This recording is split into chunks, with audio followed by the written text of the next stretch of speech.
You're listening to the Italian Grand Prix podcast on Formula1 FanCast. To keep up to date with the latest Formula 1 news, visit www.formula1fancast.com, and you can also follow us on Twitter at Formula1 FanCast. From one famous track to another great track, Formula 1 headed to the illustrious Monza for the Italian Grand Prix, and the Grand Prix itself did not disappoint. Sebastian Vettel took one step further to win back-to-back drivers' titles as the reigning world champion won his 8th race of the 2011 season.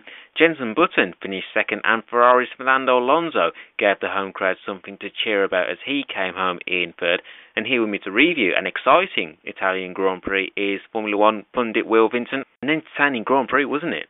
Yeah, it was. I had a few concerns going into the race. The two DRS zones kind of freaked me out a little bit. I thought it was going to be a case of Turkey all over again and let's have free overtaking every lap. But I think where they placed the DRS zones, the first one, it's very difficult to make a move going into Ascari. And the second one, the fact that they made it so far after the Parabolica that you still had to work to get a move done going into turn one. It kind of made it so that even though it was easier to pass, you still had to work for it. And I think, it was pretty much good all round, really. It was a good race.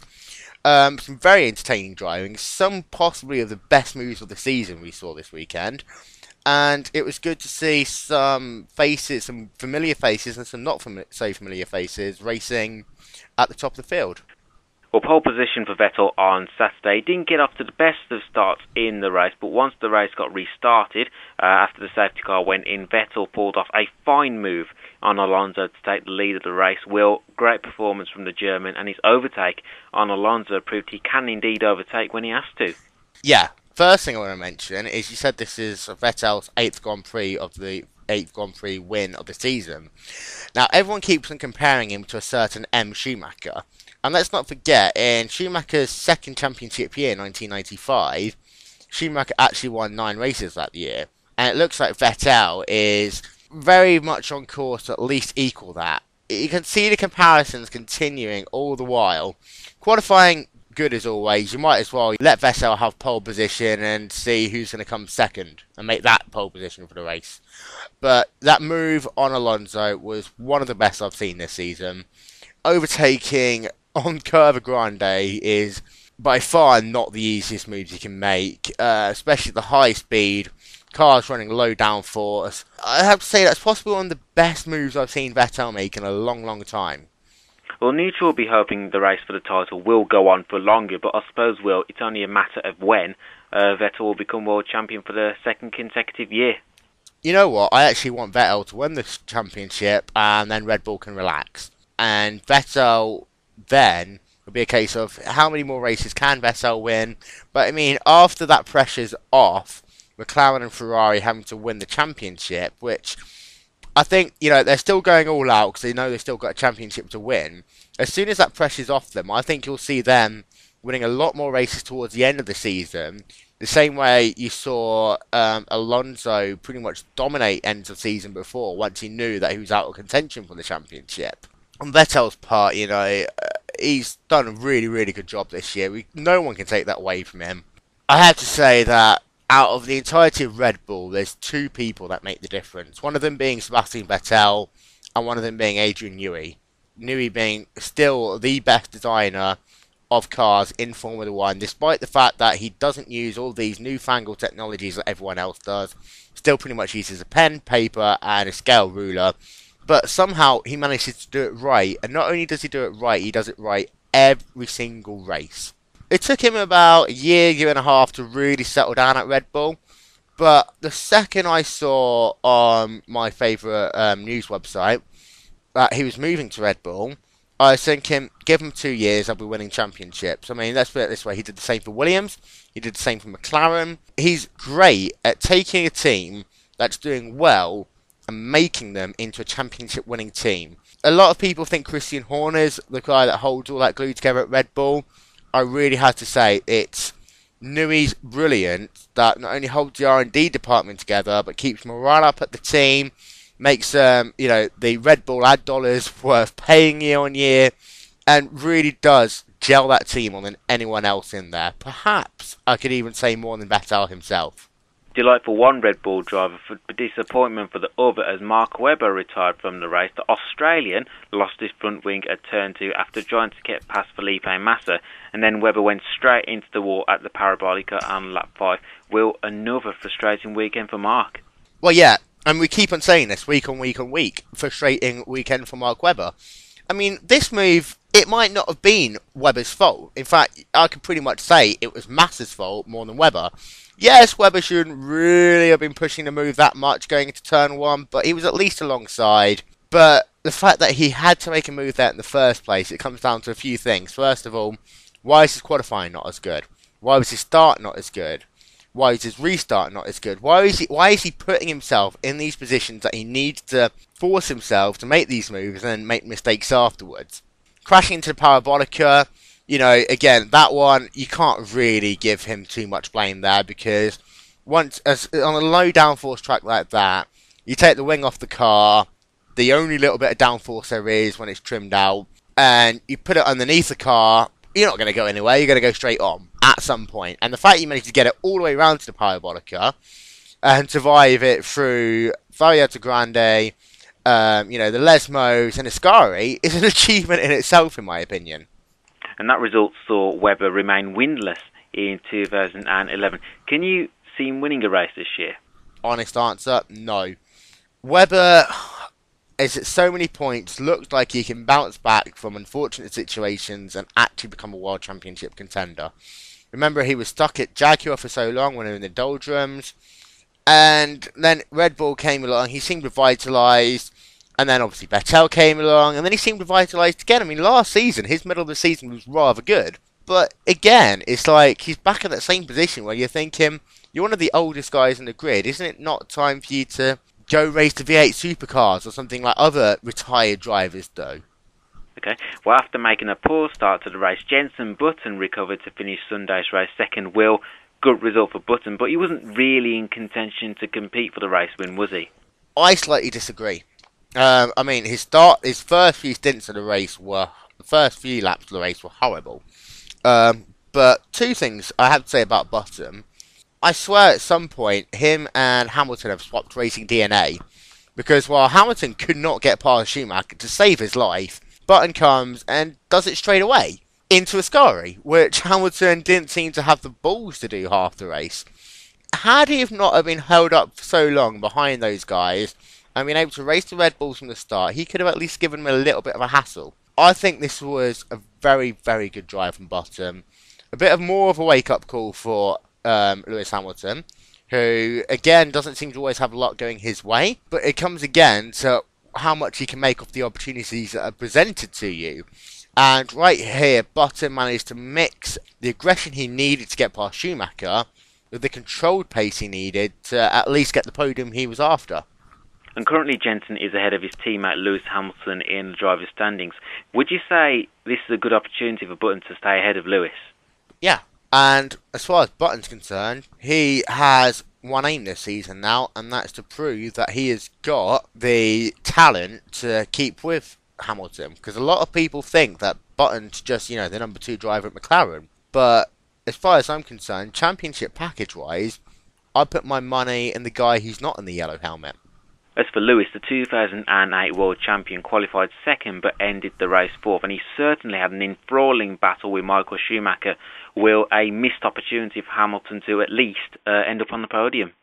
Yeah, and with Hamilton, what we saw today is when he needs to actually go and make those brilliant overtaking manoeuvres, he can't do it. And the reason for this was, in my opinion, is something that oval racing people will probably understand more. It seemed to be that Hamilton was going lap after lap after lap after lap after lap, trying to make the same move in the same place, and was getting nowhere. But had he have, hung back a little bit, figured out where he was faster, and used the momentum that he had to just go past Schumacher, he would have been past him in 3 or 4 laps. Simple as that. I mean, yes, he was hitting the rev limiter going into turn 1, so why try going into turn 1 every single lap? Just stay behind him, keep your curves, use your DRS so you don't bounce off the limiter, then use your curves and use the ability that you have to get past Schumacher in other parts of the racetrack. Make sure you get a blinding line through the Lesmos and make a move into Sky. For Christ's sake, he could have made a move into the Parabolica. It can be done. But it seemed to be that he just didn't have that thought process going to think logically about where to overtake him. And I suppose for Lewis and Jenson now, it's a case of trying to finish second in the Drivers' Championship. Yeah, this, for me, is a critical thing for McLaren. They cannot afford to let Alonso, at the very least, be ahead of them at the end of the season. Doing that would demoralise the team so much they could very end up going back to one of their doldrum periods that they did in 2004, 5, stuff like that. They really need to make sure they keep themselves together, at least be satisfied with getting P2 in the championship when Red Bull's having a dominant year, and rebuild from there. Rebuilding from P3, it's a lot harder than rebuilding from P2. And surely McLaren are capable of at least winning a couple of races from now to the end of the season. Well, yeah, and this goes back to the whole Red Bull debate. Red Bull, they're going to get the championship sewn up in the next 2 races. Constructors is almost sewn up. They can relax. And for Red Bull, they can pretty much say, okay, we're done for this year. We don't need to do development for every single race to the extent we have. We'll start looking at next year's car. McLaren haven't got the luxury of doing that because they still need to win the races. They still need to, keep ahead of Ferrari in the championship. And this is another issue for both McLaren and Ferrari, is that the more they spend fighting between each other for P2 in the championship, the further behind they're going to get in development of the 2012 car, and the more advantage they're already giving to Red Bull before they even hit the first test session. Okay, well, coming on to Ferrari, the Tifosi turned out in their thousands hoping to see a repeat of last year's Italian Grand Prix where Fernando Alonso stepped onto the top step of the podium. In this year's race, the Spaniard finished third with Felipe Massa in 6th. Ferrari didn't really have the pace to challenge Red Bull and Vettel, but Will Alonso certainly made a great start to the race, just as he did in the race in Spain. Yeah, 3 wide into turn 1, clipping the grass. Again, I think that could come down to start of the season right there. Alonso on race starts is a joy to watch every time he has the opportunity to do a good one. He likes it when you've got a nice run down to turn 1, a variety of lines when you get there, and Alonso is a wily old fox. He knows when he can make a move, and he's still got that aggression there.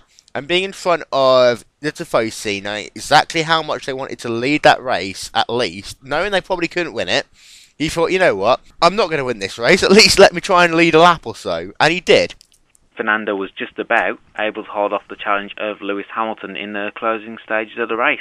And good for him. Again, the fact that, you have a guy that passionate about Ferrari, I'm actually starting to think he's probably more passionate about Ferrari than Michael Schumacher, and there'll be a lot of people that disagree with me here, but he seems to really love driving for the Scuderia. I think that the 3rd place for him there, knowing the circumstances, he was probably feeling like it was a little bit of a race win for him there, and that passion and that determination to do well there really, really did probably keep him that 3rd place more than anything else, because on track Ferrari weren't the best car, and they weren't the 2nd best car. But no doubt that Italian fans will be asking why Ferrari were not quick enough to be close to Red Bull.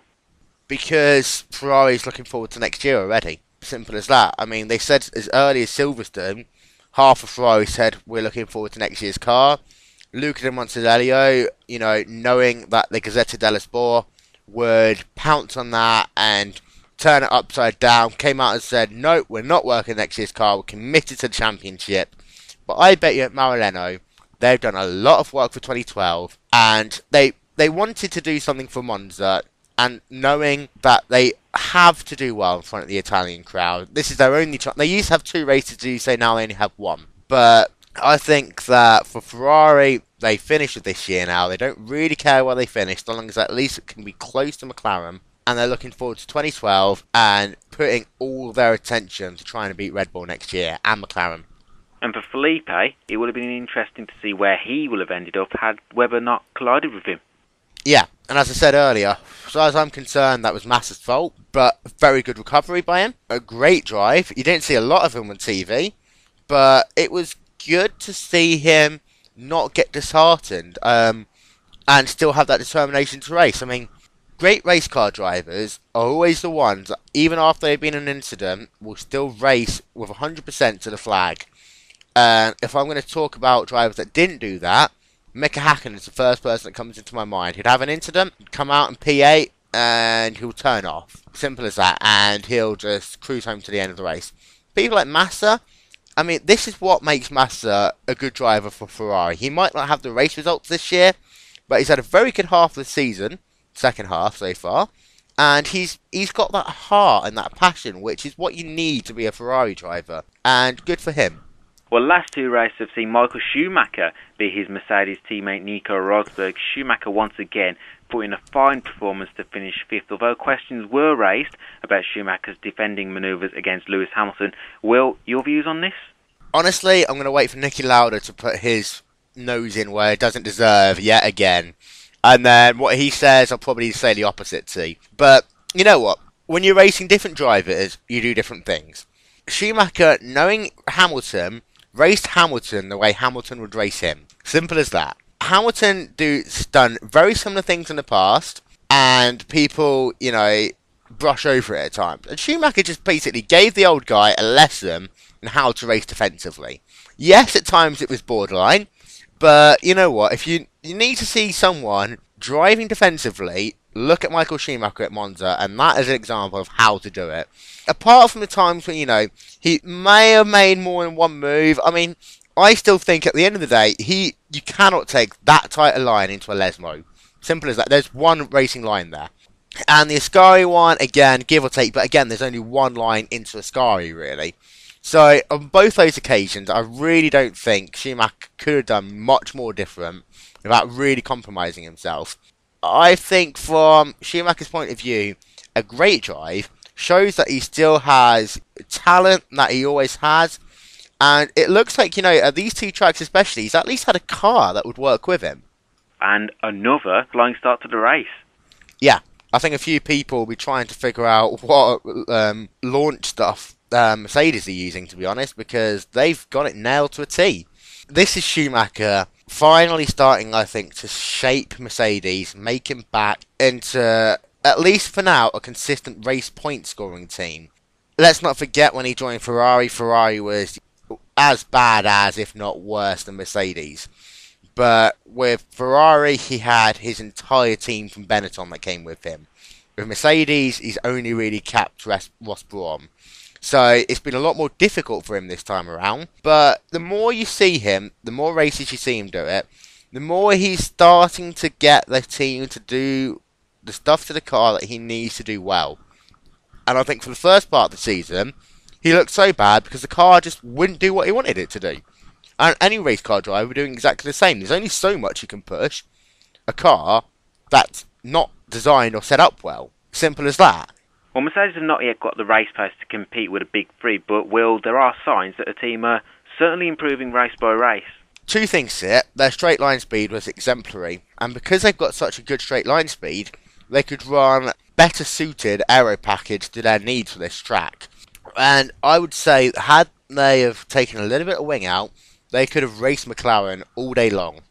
The fact that they've got Mercedes to give them an engine which will work, the fact that their design seems to be so efficient at creating a top speed, all they really need to do is make it turn left and right a bit quicker, and they'll be flying.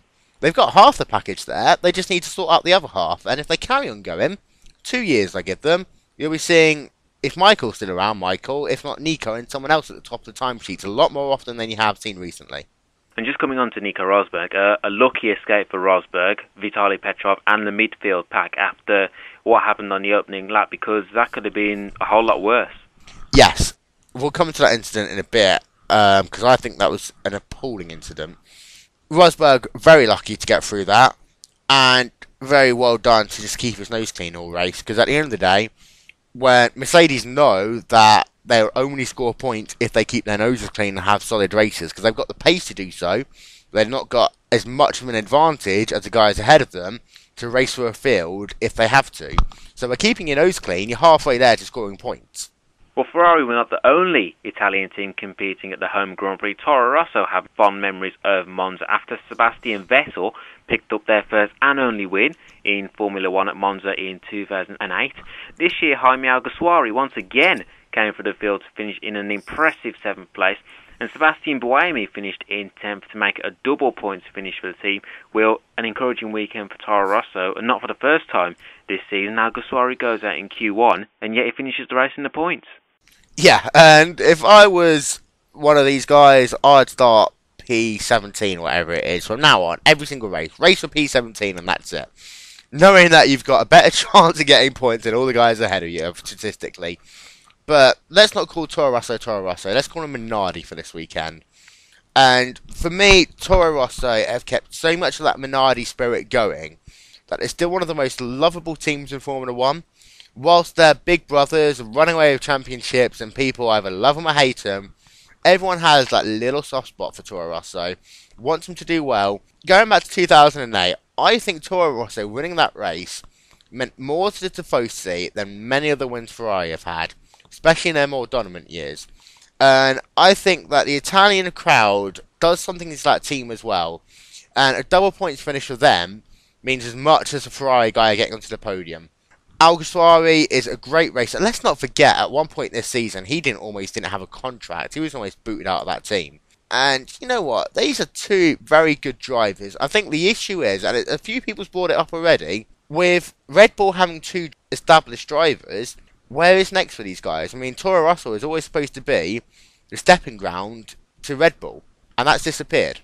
And for Buemi, not the best of Fridays for the Swiss driver, but finishing in the points at Monza will do his confidence the world of good, won't it? Well, yeah, definitely. And Buemi, again, is a very good, consistent race driver. Doesn't always get things the right way. Doesn't always put his car in the right place at the right time. But when he wants to hook up a race together, he does it, and he does it well. You don't always see him on the screens, blinding past people, but he's a thinker, and he'll get where he needs to get to without any issue when he wants to. Another driver who had a good day at the office on Sunday was Force India's Paul Di Resta. After narrowly missing out on Q3 in qualifying, Paul was able to finish the race 8th and score 4 points. Will, about time, Di Resta had some luck on his side. Yeah, I was going to say, commenting with Paul, he's either going to be in the points or crashing out the race. It seems to be Di Resta's season this season. I've said this to you a few times already in our podcast together. Di Resta is having possibly the best year a rookie can have, because he's had some very good results, but he's also had the setbacks a rookie needs to have in order to make himself a better driver. As far as I'm concerned, he's done a great job. He's got the talent, he's got the pace. Force India were giving him a nice, good, solid car to do the job.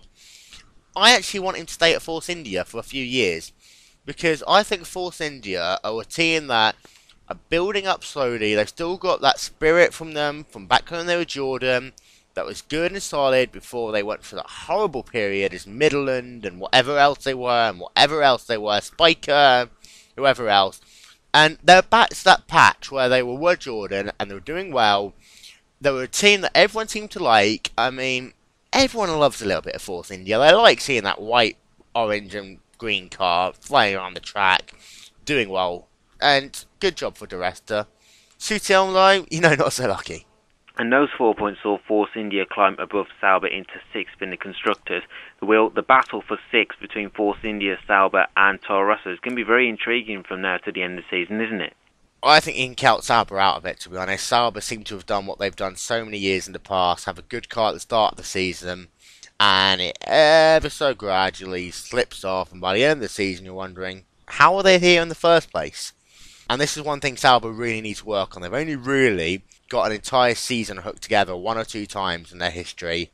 And they need to remember that there's more races now than there ever have been before. So you need to keep that momentum going through 20 races, not the 16 that we used to have. So there's even more need for them to be consistent all year long.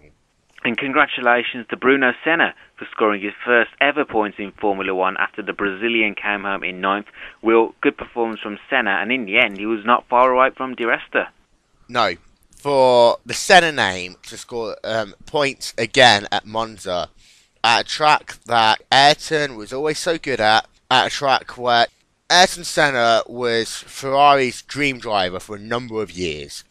And had Ayrton have been in that red Marlboro car as it was at the time, it would have possibly have been the greatest combination ever. And to see Bruno Senna scoring his first points in Formula 1, finally with a team that's capable of giving him a car to do well, it's amazing. I said this to you in Belgium, how he's revitalised the team, and it really does seem to be the case. There's more smiles at Renault than I've ever seen before. The car looked more adorned than it ever has been in a long time. And it seemed that after Flavgate, this is possibly the first time I've seen Renault on the up for a number of years. As I said, Flavgate, Kubica at the start of the year. Finally, Renault's got somewhere to go. And if they don't go with a Kubica Senna team for next year, they've missed an opportunity. And Bruno now has an opportunity for drive for Renault for the remainder of the season. Well, he has to grasp that opportunity with both hands, doesn't he? Yeah, and whilst it's great seeing the name Senna in Formula 1, let's not forget that a name means nothing unless you can produce a result. I'm going to go back to American motorsports again quickly. The Andretti name is one of the most famous names in motor racing in the world. But Michael Andretti, he was never really that good in Formula 1.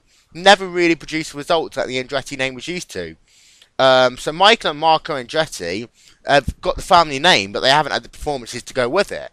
And Senna really needs to make sure he doesn't fall into that trap and goes into the mind of thinking as Damon Hill and Jacques Villeneuve that, yes, it's a name, but it's only a name, and that they are judged on their own performances rather than having the associations of generations before them to fall back on. And let's be honest, we're very much looking forward to seeing Senna driving for Renault in front of his home crowd at Sao Paulo. It will be a sight to see. A black and gold car, bright day glow yellow helmet. You know what, if I was Lewis Hamilton, I'd choose different colours for that weekend because no one's going to care about the fact you're wearing a yellow helmet. You need to get something else. Everyone will be looking, more possibly than Felipe Massa and Barrichello, at that one black and gold car with that Dago yellow helmet driving around Sao Paulo. And you know, it's going to be emotional for Bruno Senna, more than it was last year. The car, the history of Renault. Let's not forget Ayrton's last ever race was in a Renault-powered car. It's going to be interesting for him. He'll either do remarkably well or the pressure will get too much for him. And I think out of all the races this season, that is the one that really will define his next 5 years. Well, coming on to Team Lotus, Marussia Virgin and HRT, Eddie Jordan was critical of all three teams during qualifying, saying they should be close to the midfield teams by now. Would you, Will, go along with that? Yes, simple as that. Let's not forget, there's still a team called USGP, or whatever they were called, USF1, whatever they were called. And they were in exactly the same boat.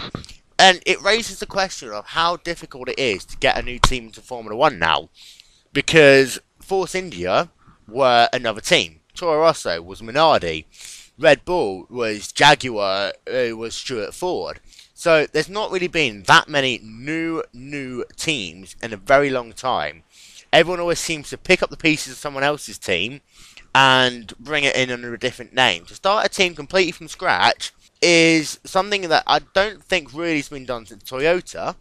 And before that, you obviously had BAR. Put the pieces together and look at the performance history of those two teams when they first started. On one hand, yes, they should be high up the grid, but on the other hand, they're only in their second season in Formula 1. And when you compare it to the other two teams, let's not forget, BAR was appalling for their first season, and in their second season, they were only marginally better. Toyota, one of the most hyped teams in the world when they first came in, and they never did anything really. I think year two is almost like a band where you sing that second difficult album, and it's always a case of, okay, we've done this, let's go from here.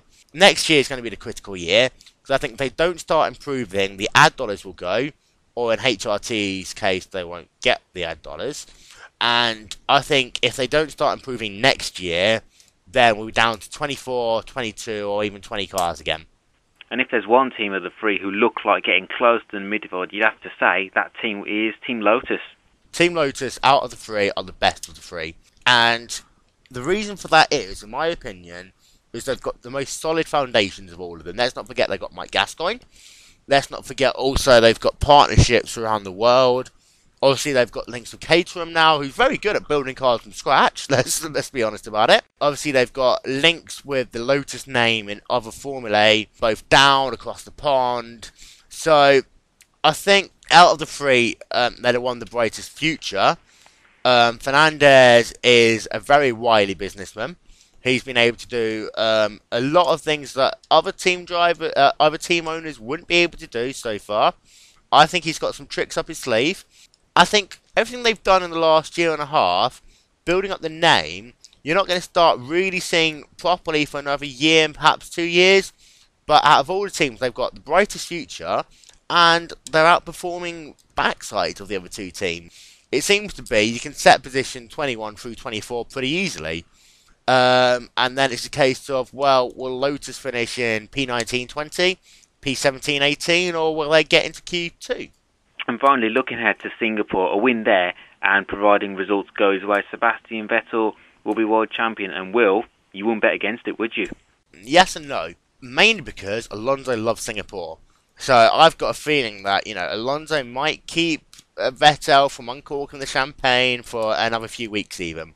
But before we go on Singapore, we didn't really touch on the start of the race.